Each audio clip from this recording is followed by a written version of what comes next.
When doing a dumbbell RDL, the most important part of the movement is going to be how you get the weight up from off of the ground. For some people, you might need to have that weight on a bench or a step or something. Others are able to do it from the ground. But if you know you suffer from some lower back pain or you do not have that range of motion to get all the way down there, then definitely elevate them. Now, if you are able to get this range of motion without any of that lower back pain we were talking about, bring your hips all the way down, engage your glutes, engage your hamstrings, reach down towards those dumbbells. And from here, I want you to actively think about driving your legs down into the floor.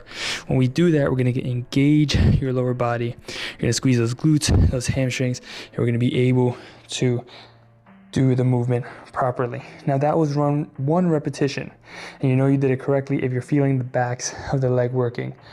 As we go down, you want to focus on bending at your hips, pushing your butt all the way back behind you. You'll know you've reached your lowest point once you feel like you can't go any lower and you can't bend your hips any farther back. If you can go lower, but it's at the expense of rounding at your lower back, then that's going to be too much. You only want to allow your body to go as low as you can push those hips back. Now, those toes might come off the ground, and that's perfectly okay as long as you're pushing your feet down into the ground.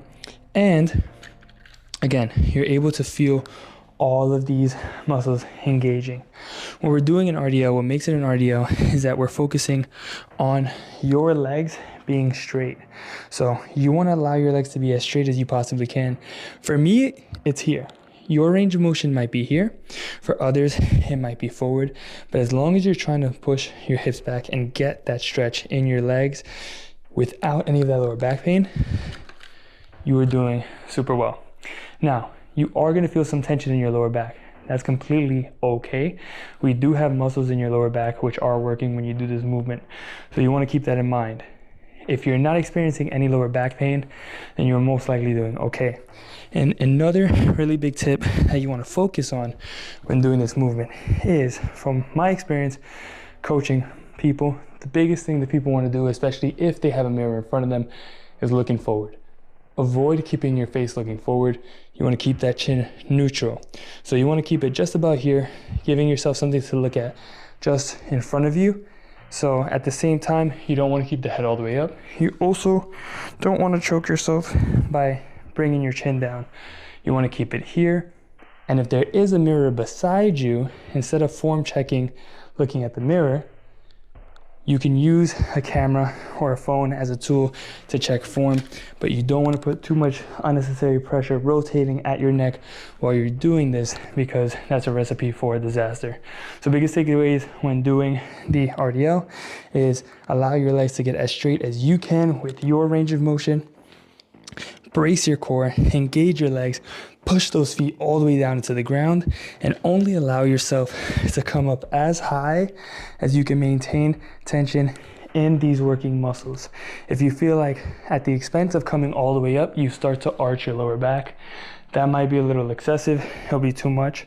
So what I usually coach is allowing yourself to come up as high as you can, keeping tension in your glutes, and not overly excessively rounding that lower back. If you can stand up tall, keeping tension in your core without arching back, perfect. But if you feel like if you have to stop here and any higher up, you're gonna start to do one of these, you might be going up too high. Take your time, work on this, and through weeks time, little by little, you will get better. You will increase your range of motion with a proper coaching program, and you will be able to get straighter and stretch out those hips.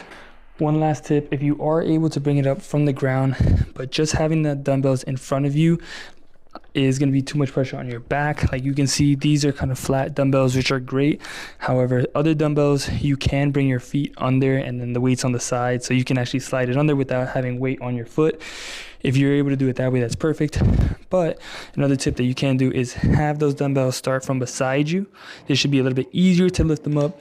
And then once you stand up, you can get into position and then reverse that motion, get into the exercise, and do what you got to do.